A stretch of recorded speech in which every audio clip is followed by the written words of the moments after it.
We're live tonight inside the disaster zone, the South to the Midwest, reeling from Hurricane Helene's unprecedented wrath. Terrifying images as floodwaters surround a hospital in Tennessee. Dozens of patients and staff stranded on the rooftop. Tonight, the officers on that roof tell Top Story about the rescue effort. The dire warnings as dams threaten to burst their banks. The violent storm killing dozens across several states. Also tonight, trail of destruction, Helene leaving behind widespread devastation. Entire communities leveled, homes and businesses destroyed, neighborhoods completely underwater. Trees ripping down power lines and cutting off streets. You'll hear from those who lost it all and why some can no longer afford to rebuild.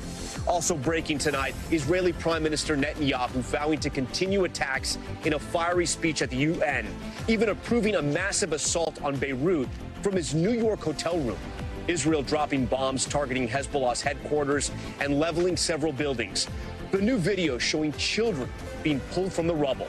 New York City Mayor Eric Adams pleading not guilty to bribery and fraud charges. The mayor facing a judge for the first time, accused of abusing his power, receiving lavish gifts in exchange for favors to Turkish officials. The stunning fall as Adams, a former police captain, gets fingerprinted and his mugshot taken. How he plans to fight the charges. Also tonight, officials sounding the alarm over a potential defect in the Boeing 737. In their flight controls, the latest setback for the company amid a string of investigations into safety issues. Plus, more from Helene, the urgent efforts underway to restore power to more than 4 million from Florida all the way to Ohio. A special edition of Top Story starts right now.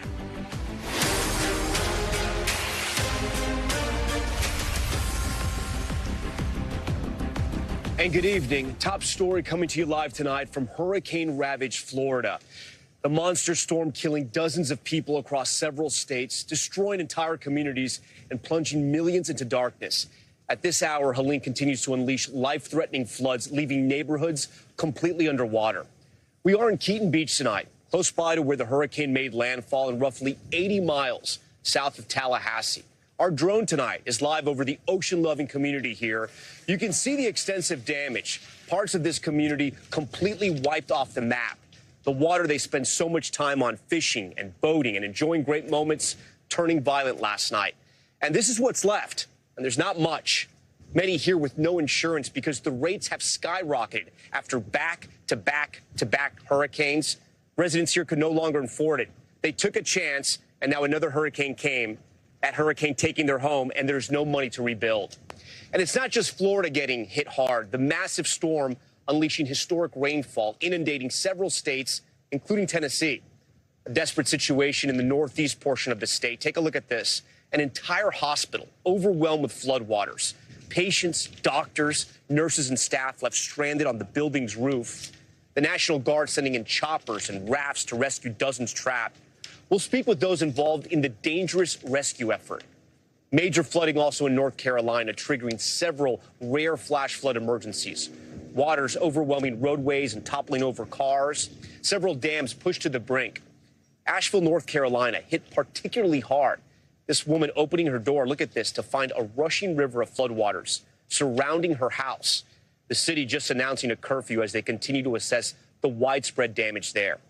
It's a similar situation in the suburbs of Atlanta. Roads completely cut off by unprecedented rainfall and destructive winds knocking out power to millions across 10 states. Right now, 4.5 million remain in the dark. We're told some could be without electricity for days, if not weeks. This once powerful Category 4 hurricane plowed through several communities. The video showing roadways turned into rivers and water bursting through homes, leaving many completely unlivable. We'll hear from a mother who's been devastated by the storm, her home left in ruins. First responders working night and day to rescue people by boat and truck. At this hour, crews are continuing to work and reach those who need help. The storm is still lingering as it charges further north. NBC New York meteorologist Matt Brickman is standing by with when the storm will officially move out. But back out live here, residents are taking survey of the damage, trying to piece together where to go from here. Tonight, Helene no longer a hurricane, but still taking homes and lives. The massive hurricane that slammed into Florida, overwhelming first responders. Rescues along the East Coast from Florida to South Carolina. In Tennessee, a hospital sending out an SOS when it became surrounded by water. Patients stranded, forced onto the roof, and airlifted out. Helene made landfall on Florida's Gulf Coast, but the impact stretching 1,000 miles across 15 states, killing dozens. Overnight, desperate residents posting previews of what daylight would bring. And in Clearwater, fire departments battling flash floods and flames, searching for those stranded. Anybody in your house? With that massive hurricane, now comes the massive response. Local, state, and federal resources all allocated towards Florida, and the full power, of course, of the U.S. military. Here in Keaton Beach, devastation as far as you can see. What did that house mean to you? For family. All my family came here, and I bought it for my family. We have a lot of memories of it. Is it a tough day? Yeah, I've been crying all day. Everybody has. It's just been, my wife's been good because she gave me some good advice. Advice about what? Just that it's in God's hands. You can't take it back. And like the thing about it is that He won't put on more than you can chew. And I can always rebuild, but I still have my family. I still have everything. And boats tossed onto land and homes completely flattened. It's just sad. Janine McMullen raised her family in Keaton Beach. Her house is still standing, but half of it is underwater. I told my oldest grandson this morning that I was pretty sure my house was gone. He said it'd be all right, and that as long as we were all safe, and we are. But why do you think people keep building here? Because they love it. When you grow up doing this, that's one reason my husband had the dream of building a house on the Swanee River. That's where his granddaddy taught him to fish. Out there is where him and my son have taught my grandboys to fish. After crushing the Gulf Coast, Helene moved north. In North Carolina, cars submerged and roads vanished amid extreme flooding not seen in almost a century. NBC News' George Solis is there. Here in Nashville, the flooding is catastrophic. Homes, businesses completely swallowed by a river that was already swollen by days of rain ahead of Helene's arrival. In southern Georgia, our Priscilla Thompson talked to a homeowner who narrowly escaped Helene's high winds. What made you get in the hallway? When this first tree crashed on the top of the house. Bill Parmalee lost 15 trees in his yard. He had just finished repairing his home from the last hurricane. A similar story back in Florida. I didn't realize that we were going to have this much damage, but it's nothing that we can't fix. Paul Millard's business was destroyed for the second time in just 13 months. It really hit me in the heart, to be honest with you. We worked so hard to bring this building where it is, and to see this happen again. Is it worse than you thought? The hurricane, I mean, it was a pretty big storm. Yeah, it was. Right at the last minute, we was like, okay, it's going to be, a storm. We're used to them. But then right at the last minute, I'm like, oh, here we go. This thing's going to be way worse than I thought. It was a pretty wild ride last night, that's for sure. We didn't get a whole lot of sleep. But among all the destruction, a bit of relief.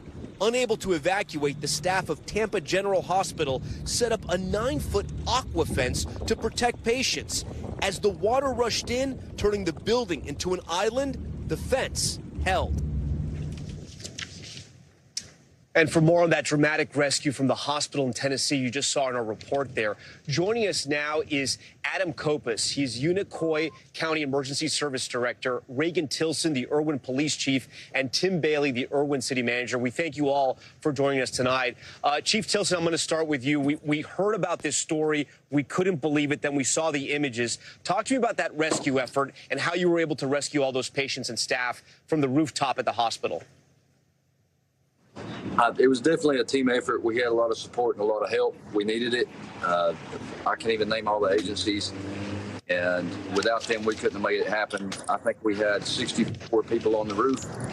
And we were able to get the patients, the staff, and the first responders out with the help of the Tennessee National Guard. And, of course, the Virginia State Police sent 2 helicopters. And without their support and help, we would have been in more trouble than we were. The water came in so fast because of the dam breaking in North Carolina that we were unable to get the patients out in time, even though we were making that effort. So everything went well, honestly, due to teamwork, and we're very thankful for the help we got. Chief, but I'm looking at this video, right? I'm seeing ambulances that are completely submerged. I'm seeing patients that are intubated. on rafts. Talk to me about the moment that this was all happening, because it looks like at times it had to be chaotic, and you have these kind of raging floodwaters all around the hospital. Well, it was definitely chaotic. However, it was organized chaos due to the professionalism of the responders that came to help us. We were able to get the patients out with the help of the hospital staff, then evacuate them, and then get the officers out. And we had a lot of resources, and we definitely needed it. And luckily, we were able to get out when we did. It was chaotic. We have lost some equipment, but so far, and I'm very thankful, we have not lost any lives. Adam, as we look at these pictures of the flooding and the helicopters over that hospital, how exactly did the water come in so fast? So you have a hospital that is near the river, and we see unprecedented flooding and rain over we've seen over the last 72 hours. And water has to go somewhere, and we know that water really shows no mercy, and the hospital was in its sights today. And then, Adam, talk to me about how that sort of SOS 911 call came in. How did you hear that there was an emergency happening at the hospital? So the emergency came in through its normal primary way of that we conduct our emergencies here. So once we realized the difficulty of the situation, then we have to begin to bring those resources in and try to effect that rescue as best we possibly can, as safe as we possibly can. Certainly, it's not every day that those calls come in, but this is what we practice for and train for. And in this case, we'd done some preparation for it, that this situation might arise. So, as the chief said, it was organized chaos, but there was a plan, and we executed it and effected that rescue the way that it should have been done, and as safely as we possibly could. Tim, do we know how those patients are doing tonight? We know there were several patients. A lot of them were elderly. So it is my knowledge that we've not had any negative outcomes from the rescue events today, and that's a big plus for us. Unfortunately, in this early of the situation that we're in and the rescue efforts that we're in, we've not really learned much about any patient outcomes yet. Yeah. Adam, when you think about what happened, what took place in your county, in your town, how this successful rescue operation unfolded, what do you think? I think it's a once-in-a-lifetime event. I don't know that I don't know if there's any roundtable or tabletop exercises that can prepare you for something like this. I think it comes with trust and teamwork and the ability to effect a rescue safely. And at the end of the day, everyone who responded and everyone who was part of that event hopefully has a great outcome. And that's about all we can say for it. Certainly, as the days come and pass, we'll reflect and reevaluate our tactics and how we did things, and hopefully to improve better into the future. But we've got a lot of work ahead of us. We've got a lot of long days and long nights as this recovery operation and rescue operation continues. So it's going to be quite some time before we're able to actually look back and see in the rearview mirror what the big picture was for us. Chief, do we know why or how that the hospital got inundated so quickly that there was no way to get out or evacuate? They had to go to the roof? I do believe what happened was the dam breaking upriver in North Carolina. We were over there trying to effect the evacuation. We started that as early as possible. And once the water table rose as fast as it did, we were just trapped. However, the fact that we were trapped with the patients, we were able to get them to the roof with the officers, the staff, and the EMS crews. We were able to do that and make that happen very quickly, which made everybody as safe as we could be until we could get some more support. I am not sure that I've ever seen the water rise that quickly, to be honest with you. It was very quick, it was very devastating, and it is a catastrophic flooding event. However, again, everybody's safe, and that is the main thing. Chief, did the patients and or the doctors and nurses thank you, or were they able to tell you anything as this rescue operation was going underway? Well, we worked very closely with them through Unified Command, and yes, they all did. Multiple people have. And, you know, whether it's the family of the patient or the staff themselves. And we were very happy that everybody got out okay. It was kind of dire for a little bit, but everything did work out in the end. Chief, what's the one lasting image you're going to remember about this event? I'll be honest with you, I just want some sleep, brother. I don't even know about a lasting image right now. Yeah. All right. Well, we thank you for your time. We thank you for telling us about that. And I know a lot of people are thankful for your efforts. So thanks for joining Top Story tonight. Yes, sir. Thank you. Okay, let's go to Georgia and talk more about Helene's impact there. Priya Sridhar is in Atlanta. And Priya, you saw its first ever flash flood emergency today in Atlanta, which is pretty incredible. Talk to us about what you're seeing and what happened there. Yeah, that's right, Tom. Normally here in Atlanta, you hear about flash flood watches or flash flood warnings, not flash flood emergencies. And the result of that, you'll be able to see right behind me here. This is a neighborhood where we've spent most of the day. And as you can see, it's still somewhat submerged. You can actually see on that brick wall of the garage in the house behind me there just how high that water got. And so it has significantly receded since then. Now, some of these houses are raised up on stilts. I was told that there was quite a bit of flooding that occurred here back in 2009, about 15 years ago. But this, everyone is telling me, is much more significant than that.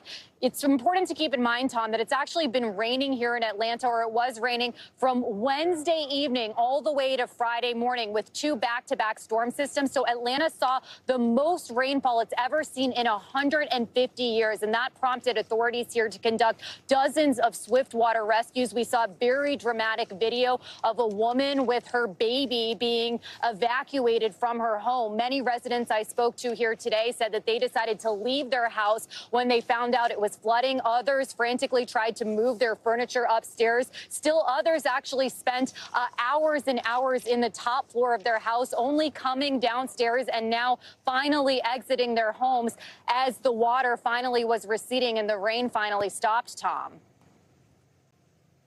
And then, Priya, with Helene moving out of Georgia now, what are officials and first responders' priorities sort of in this aftermath? Yeah, as you mentioned, 1 million people here in Georgia lost their power, and that's largely due to those high 50-mile-per-hour wind gusts that were just toppling trees over onto power lines. So that's certainly one of the first priorities. Governor Kemp did say that they have 10,000 linemen from Georgia Power on standby working to restore power to people across the state, but they also warned that it could take some time. The other top priority, Governor Kemp also mobilized around 1,000 Georgia guardsmen, and their main task at this hour is to clean up debris and make sure that all the main thoroughfares are cleared so that emergency responders can take people, if they have emergencies, to the hospital, and people can essentially move around the city and across the state, Tom. All right, Priya Sridhar for us. Priya, we thank you for that. Thank you for covering everything there in Atlanta as this developing story continues. We want to turn now, as we mentioned, Hurricane Helene, now a tropical depression, but millions remain under flood warnings and also just seeing where the weather goes from here. Tornado watches as well affecting others across the country. WNBC meteorologist Matt Brickman joins us now live. Matt, walk us through where Helene is at this moment and what exactly it is. All right. So right now, Tom, Helene is a post-tropical cyclone. It's about 50 miles south and southeast of Louisville, Kentucky. And you can see the rain shield here extending through the Ohio Valley, across Indiana, back into southern Illinois as well. The storm is going to basically park itself over Kentucky over the next couple of days and bring periods of heavy rain into the weekend. So catastrophic flooding ongoing right now in western North Carolina, parts of Virginia, but out west of there, you've got flash flood watches through parts of Kentucky and into Tennessee as well. 7 million folks impacted by ongoing flood concerns here through the weekend. For tonight, the worst of that is going to be centered right around Roanoke, Virginia, but you can see how far west this extends all the way down to Memphis for those flood concerns through the night tonight. Now, as we get get into the weekend, you'll see that area of low pressure not really moving a whole lot. That means heavy rain is going to be allowed to fall through the Ohio and Tennessee valleys. We've got that flash flooding risk and a few gusty winds mixing in there as well. As we get into the back end of the weekend, that rain shifts to the northeast. You're going to see things cool down as that rain continues to fall. Breezy conditions there up around Cincinnati. You've got some heavier rain and then scattering closer to the D.C. area as well. Rain totals here somewhere in that 1 to 3 inch range. You can see the worst of that is going to be spread just to the southwest of Lexington in the Kentucky area, and then some lighter totals to the north and east. You know, this was a relatively quiet start to the hurricane season in the Atlantic, but we have ramped things up recently, not just with Helene, but with Hurricane Isaac, Tropical Storm Joyce. Thankfully, both of those storms not expected to make impacts to the United States. However, we are watching this area with a 30% chance of development over the next 7 days that could be moving back into the Gulf. So we'll be watching that throughout the next week, Tom. A slow start to the season, but certainly we have seen the power of just one storm, what that can do across the country with Helene. Back to you. Yeah, Matt, I wanted to ask you about that because what sort of has impressed me and surprised me is that you had a hurricane form, Category 4, but now it's affected 15 states, over 1,000 miles. I mean, can you think of another storm system? And I'm sure you can. But that has sort of been surprising because as violent as hurricanes are, it almost seems like Helene refuses to go away. That's the thing. The speed of the storm as it made landfall drove the huge storm surge that we saw. But now that it's over land and it's not moving much, you've got those compounding flood concerns because the storm just isn't moving and it's bringing continued rain over the same area tonight, tomorrow, and into the weekend. All right, Matt Brickman for us. Matt, we appreciate that. We thank you for joining Top Story tonight. We also want to turn now to some of the communities who felt Helene's wrath. First, I want to bring in Marissa Parra. She's live for us tonight in St. Petersburg, Florida. You may remember some of her reporting from last night at the top of the broadcast there. This is just outside the Tampa Bay area. So, Marissa, so much of that catastrophic flooding we saw last night was happening in your area where you are now. I've been hearing from friends who live in that area who say they were caught off guard about the extent of the storm surge. What are you seeing and hearing? Well, Tom, I can tell you that I'm hearing also the same. A lot of people, including a lot of people who were rescued overnight, which, of course, I'm sure we're going to talk about in just a moment, but a lot of people were caught by surprise. I can tell you, though, being on the ground here, watching all of the news conferences, the press conferences, all of the messaging has been clear, especially from Pinellas County, where we are right now, which incorporates Clearwater, incorporates St. Petersburg. The messaging has been so clear from the sheriff that they expected record levels of storm surge. And I think the question is, if people did not heed the evacuation orders, perhaps it was either because maybe the message somehow still did not reach them or they didn't believe it. And we're hearing a little mixture of both. And I can tell you right now, people on this street where we are, St. Petersburg, is very prone to flooding. So I think people knew that there would be some flooding. They experienced flooding during Hurricane Helene. We actually walked around one of the neighbors' homes. It's just across the street, but I just want to point out, you can probably see a little faint water line behind me. The water got up to here. They had flooding from Hurricane Helene, but everyone here did not think it would be as bad as it was, Tom. And I think, we've heard this messaging over the last 24 hours, rapid intensification. This is something that we all need to be so aware of because, you and I are both Floridians. We have seen this before. People who don't necessarily take it seriously when they hear it's a Cat 1 coming their way. But with climate change, it can be very quick that all of a sudden a Cat 1 becomes a very dangerous Category 4, which is, of course, exactly what we saw here, Tom. Marissa, before you go, something that stood out to me was what the sheriff in Hillsborough County said today after the storm passed and as active rescues were going on. Tell our viewers about what happened there. Right. So I think the messaging that we've heard across the board, across agencies, because, again, the damage, the scope of this, and we're just talking about Florida alone. We've heard this is across states, but in Florida alone, it is up and down the West Coast, Tom. But, yes, Hillsborough County deeply impacted. We actually had a chance to go on a ride along with the Hillsborough County Sheriff's Office. I don't know if you can see video, but we took to the streets. We were there with the team that was doing rescues throughout the night. They didn't get any sleep. Just this team alone did about 20 rescues overnight, including of a 97-year-old woman who needed medical attention. And she was able to get it because they were able to rescue her. They carried her and then got her to the hospital. But I want to take you to what we heard from the sheriff's office, and I'll explain more on the other side. This was the worst storm that I've seen in 33 years. Sometimes all of us stand here and we ask you to heed the warning, and we feel like we're crying wolf because the storm surge doesn't come. The wind and the rain doesn't matriculate. The storm surge came this storm, and it caused a lot of havoc for a lot of individuals. You heard him. The worst storm he has seen in over 30 years, Tom. And I want to point something out. As the cleanup is beginning here in St. Petersburg, there are islands on the coast, the Gulf of Mexico, barrier islands, that there is still no access. In fact, they're shutting off the water. They're trying to get people off of those islands. And this is still a very precarious situation. So we're going to try to make our way there tomorrow. So look out for our reporting there. But again, there are people on the island that have not been able to make their way off yet, Tom.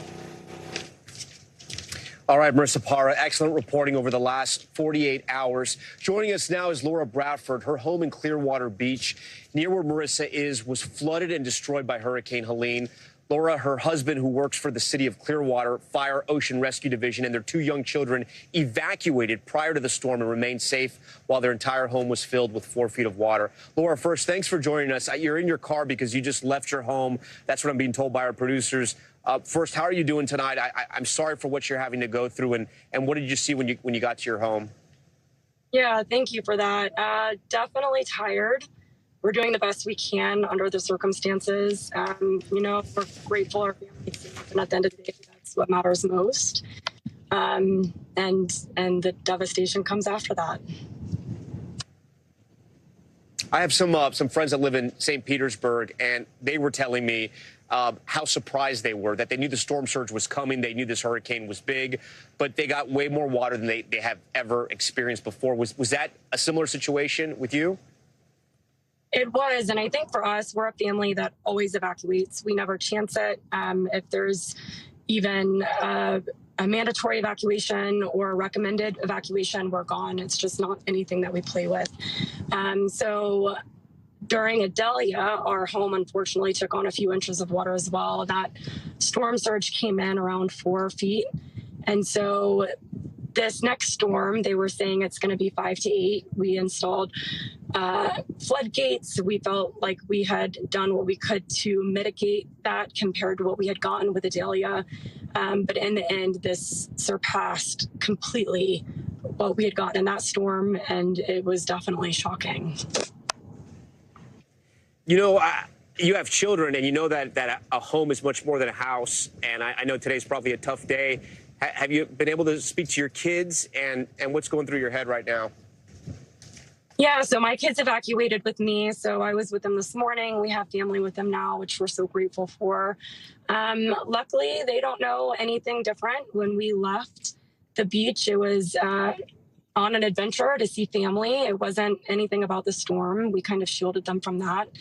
And that's how we'll treat it moving forward. I mean, that's all about them and keeping them safe, and that's what we do. What's next for you, and how long? Have you gotten any kind of idea how long till you can get back to your house, till you have power, things like that? I think there was power on the beach, but unfortunately, there were some issues last night, I heard, with power surges. A few homes caught on fire, unfortunately. So I think the people who are down there right now are playing it very safe, and they're keeping their power off just to prevent any type of issues. Timeline, we're hoping to get full access back to the beach tomorrow. I mean, that's definitely going to help us all be able to go in and start really, you know, rolling up our sleeves and working together and figuring out how we move forward from here. So we look forward to getting access soon, and I imagine it's going to be a really long recovery for many of us. Laura, these storms always tend to teach us something, right? We always remember something about each of these hurricanes. What do you think this storm taught you and your family, at least? Definitely to never let our guard down. I think it can be easy. You know, this is probably the 5th year in a row that we've evacuated for a storm, and I wouldn't say that we're always one of the few, but I'm always very vocal about it, that safety comes first and any inconveniences from evacuating come second. But it can be easy year after year as nothing happens or the storm shifts to let your guard down. And I think this is just a good reminder that, you know, it's worth the inconvenience of keeping your family safe and getting out when they say to. Okay, Laura Bradford, we thank you so much for joining us on such a difficult day, and we hope the best for you and your family and that you can rebuild and move back into that house or a house that is perfect for you and your family. Yes, thank you. And you can follow the latest on Hurricane Helene on NBCnews.com. But now I want to send it back to New York and my colleague Valerie Castro in our Top Story studios, who is following the day's other top headlines, including a major scandal involving New York City's mayor. Valerie, good evening. Good evening, Tom, and thank you. Still ahead tonight, New York City Mayor Eric Adams in court. The mayor pleading not guilty to federal bribery and corruption charges. Adams denying he received free plane tickets and luxury hotel stays in exchange for favors to Turkish officials. What we're learning tonight. And the controversy swirling around supermodel Naomi Campbell, why she's being barred from serving as a charity trustee. We're back now with Vice President Kamala Harris's trip to the U.S. southern border. Her arrival tonight marking her first visit since entering the presidential race, coming just 38 days from Election Day. Our Gabe Gutierrez is there in Arizona with more. Tonight, Vice President Harris landing in Arizona for her first trip to the southern border in 3 years, but also facing new criticism from former President Trump after the Immigration and Customs Enforcement Director sent a letter to lawmakers revealing more than 13,000 migrants previously convicted of homicide are currently free inside the U.S. And I've been saying this from the beginning of the Harris-Biden disaster. What they've done to our country with this is inexcusable. A source familiar with the data tells NBC News many entered the country prior to the Biden administration and that ICE lacks resources to find them. All of it after Trump earlier today met with Ukrainian President Zelensky. Great honor to have you with us. Thank you very much. Thank you so much. Trump calling it a great meeting. I also have a very good relationship, as you know, with President Putin. I think that we can work out something that's good for both sides. Meanwhile, here in rural Cochise County, Arizona, a senior campaign official says Harris will propose tighter asylum restrictions than President Biden. There's been a record 10 million illegal border crossings since Harris and President Biden took office. We do have a broken immigration system, and it needs to be fixed. Still, crossings have dropped dramatically in recent months, and Harris is slamming Trump for killing a bipartisan border bill earlier this year. How frustrating was that for you? Absolutely frustrating. Harris supporter and former sheriff's deputy Danya Acosta voted for Trump in 2016, but now says he's relying on fear. That's really sad that people are being used as pawns for political reasons. This has been in your family for more than 100 years. 128. Though rancher John Ladd says the Biden-Harris administration should never have ended Trump's restrictive border policies. And Trump had it figured out. Ladd took us to a border fence constructed during the Trump administration, showing us where smugglers have cut it repeatedly. He's skeptical of Harris's promise to secure the border. That's baloney. That's an absolute lie. She doesn't care about the border. While Harris trails Trump on immigration, she's polling better on the issue than President Biden. And her campaign believes that a trip like this to a swing state like Arizona could be crucial. Valerie? All right, Gabe, thank you. Back here in New York, and the stunning developments with Mayor Eric Adams arraigned today on corruption and bribery charges, pleading not guilty in federal court. It comes as legal scrutiny grows over two more allies of the mayor, including one of his closest advisors. NBC's Chief Justice contributor Jonathan Dienst has details. Morning, Mr. Mayor. Mayor Adams walked into federal court this morning giving a thumbs up. The mayor then surrendered to the feds, where he was fingerprinted and photographed like any other criminal defendant. In court, he was asked, how did he plead to the 5 counts? The mayor said, I am not guilty, Your Honor. The arraignment lasted less than 20 minutes. Then he was released on his own recognizance, but not before Judge Catherine Parker ordered him not to discuss the case with any witnesses. After the hearing, the mayor let his lawyer do the talking. We'll be filing a motion to dismiss. We expect these charges to be dismissed. This case isn't even a real case. This is the airline upgrade corruption case. Adams' lawyer referring to charges the mayor got free and discounted business class seats for trips across the globe. The FBI says Adams also got free hotel suites. In all, more than $120,000 in free trips over the last decade. Prosecutors say those trips were bribes paid for by Turkey. In exchange, prosecutors say Mayor Adams agreed to help Turkey. One example is the Democratic nominee for mayor. Adams allegedly pressed the fire department to sign off on the opening of a new Turkish consulate building, even though it had failed a safety inspection. Turkey's foreign ministry said it was out of the question for Turkey to interfere in the internal affairs of any country. Adams is also accused of engaging in a straw donor scheme. The feds say he illegally accepted foreign money into his 2021 campaign for mayor and lied about it. Prosecutors say as a result, up to $10 million in city matching funds to his campaign were obtained improperly. Adams' lawyer again disputed that allegation. The entire body of evidence is one staffer that says there was a conversation. What you have not learned is that that staffer has lied. This as the corruption investigations into and around City Hall ongoing. Today, another top Adams advisor, Ingrid Lewis Martin, had her phone seized at the airport and her home searched by federal and local investigators. Her lawyer, Arthur Idella, said she will cooperate fully with any and all investigations, and Ms. Lewis is not the target of any case of which we are aware. And in another search, the city's Department of Investigation went to the sheriff's Long Island City office to learn how that office handled cash seized from illegal smoke shops. The sheriff, Anthony Miranda, an ally of the mayor, did not comment. Jonathan Deans joins us now here on set. Jonathan, so where does this case go next? Well, there are numerous investigations ongoing into allegations of corruption in and around City Hall. You have the Manhattan DA's office. You have the city's Department of Investigation, federal prosecutors in Manhattan, federal prosecutors in Brooklyn, the FBI, the IRS. It is widespread, so we're going to be seeing developments ongoing for weeks to come. Next question, when can we see Adams in court again? He's doing court on Wednesday. His lawyer says they're going to try to file a motion to dismiss some, if not all, of the charges. They say it's a weak case. Prosecutors expected to present additional evidence to show why they feel this case should move forward regarding alleged corruption involving the mayor. All right, Jonathan, thank you. When we come back, the new massive strike on Beirut, Israel carrying out targeted attacks on the head of Hezbollah, the bombs leveling entire buildings as Prime Minister Netanyahu vows to continue the assault on the militant group.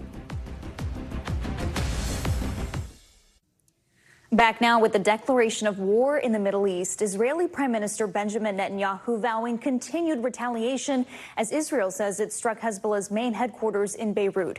It comes as Israel's new offensive has killed nearly 700 people across Lebanon just this week. Our Richard Engel has more. The Israeli airstrikes were so powerful, they shook all of Beirut.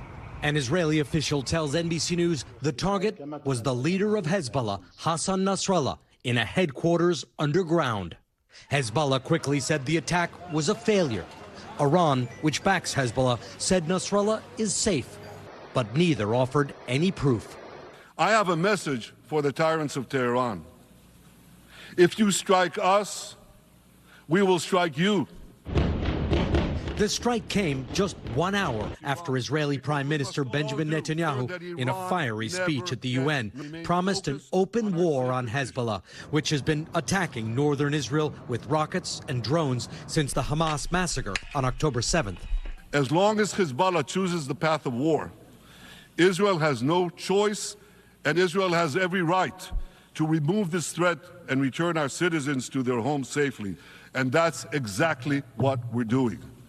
Israel has recently dealt a series of heavy blows to Hezbollah, booby-trapping its communications, killing senior commanders, and bombing suspected weapon sites. I visited one earlier today. Hezbollah says this was a motorcycle repair factory and a fuel storage location. It was directly hit by 2 Israeli airstrikes that completely destroyed the area. You can still smell the burning fuel. It is still smoking. And scenes like this are spreading now all across Lebanon as Israeli airstrikes in the south and in the east and in Beirut are intensifying. Nasrallah's death would be a major setback for Hezbollah, decapitating the group, which is a sworn enemy of Israel and the United States, and which has many rivals inside Lebanon. Israeli officials say it's too early to tell if Nasrallah was killed. And late tonight, Israel has begun a new round of airstrikes here in Beirut. Valerie? Richard, thank you. And while the fighting intensifies between Israel and Hezbollah, there are Israeli families who live near the northern border who have been displaced since the attacks on October 7th. But they are divided on the escalation with Hezbollah and if it will make a difference. Araf Sanchez spoke with some of those families. With Israel's bombing campaign across Lebanon escalating by the hour, Prime Minister Benjamin Netanyahu today offering the world his central justification for the assault. In the last year, completely unprovoked, a day after the Hamas massacre on October 7th, Hezbollah began attacks against Israel, which forced more than 60,000 Israelis on our northern border to leave their homes, becoming refugees in their own land. We won't rest until our citizens can return safely to their homes. This rocket hit a residential street in the northern town of Kiryat Bialik. We visited the area as crews worked to repair the damage. Israel has one of the world's most advanced air defense systems, but it hasn't been able to stop everything. And this is one of the sites where a Hezbollah rocket came crashing through. As IDF troops mass for a possible ground invasion of Lebanon, some residents of northern Israel say they're glad their government is finally taking action against Hezbollah. For the past 11 months, it felt like we've been abandoned. And now, well, personally, I'm happy that the government has started to do something in Lebanon. But others doubt it will restore safety to their homes. I don't believe my enemy. I don't believe my government. And I must protect my family. Yossi Malka's eldest son, Matan, was a paratrooper, killed fighting against Hamas on October 7th. A budding tennis star remembered in trophies, photographs, and the ink on his father's arm. He volunteered the parachute, and he was a great warrior. On October 8th, Hezbollah's rocket fire began. Before he even knew Matan was dead, Yossi was forced to evacuate his wife and 3 younger children from their home. Did you ever imagine you'd still be out of your home a year later? No. No, we didn't imagine it. Do you think this operation will get you back into your home? My family, in the end of the day, I don't think so. How come? It's hard to say, but kind of don't have confidence in the politician. Do you think maybe you won't go back home? Of course. We lost our boy. That's it. We can't lose anything else anymore. In January, we visited the village of Hanita, nestled on the border with Lebanon. Our guide was Erez Hadar, head of Hanita's security squad. We followed him into an abandoned house and up the stairs to a top floor devastated by a Hezbollah mortar. This week, we checked back in with Erez. Do you think this operation will mean you can go home safely? I want to believe, and I can get it. The answer only it will end. So right now, it's too early for you to say. Yeah. The White House is pushing a 21-day ceasefire, but that gives Erez little confidence. If there's a deal and the shooting stops, is that enough? No, because we don't believe anything that Hezbollah said. Another Israeli ghost town. Unclear when or if life will return. And authorities in Lebanon say 500,000 of their civilians have now been displaced by the fighting, a number that surged in recent days as Israel has stepped up its attacks. Valerie. All right, Raf, thank you for that report. Coming up, the new urgent warning over Boeing's 737 planes, the potential defect involving a key component to steer the aircraft, what we're learning about the possible malfunction.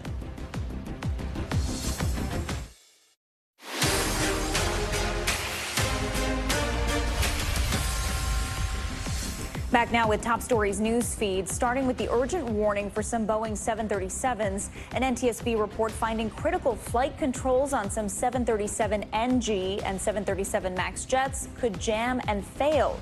The FAA says United Airlines is the only U.S. airline that was still using the part but has since stopped. The 737 MAX was behind 2 fatal crashes overseas that left more than 340 people dead. An update tonight on the explosion that rocked a California courthouse earlier this week. Authorities say the 20-year-old suspect was about to be arraigned on an illegal gun charge when he set off the blast in the Santa Maria court. He reportedly tossed a bag that detonated near the screening station, injuring 5 people and shutting down nearby buildings. Officials are still investigating if he is also behind a string of recent arsons. British supermodel Naomi Campbell is barred from being a charity trustee in England and Wales for 5 years over alleged financial misconduct. The UK's Charity Commission said a 3-year investigation into Campbell's Fashion for Relief charity found thousands of dollars of charity funds were used to pay for things like Campbell's stay in a luxury hotel, spa treatments, and even cigarettes. In a response to the Associated Press, Campbell says she was extremely concerned about the findings and is ordering her own investigation. Thanks so much for watching Top Story. I'm Valerie Castro in for Tom Llamas. Stay right there. More news on the way. Thanks for watching. Stay updated about breaking news and top stories on the NBC News app or follow us on social media.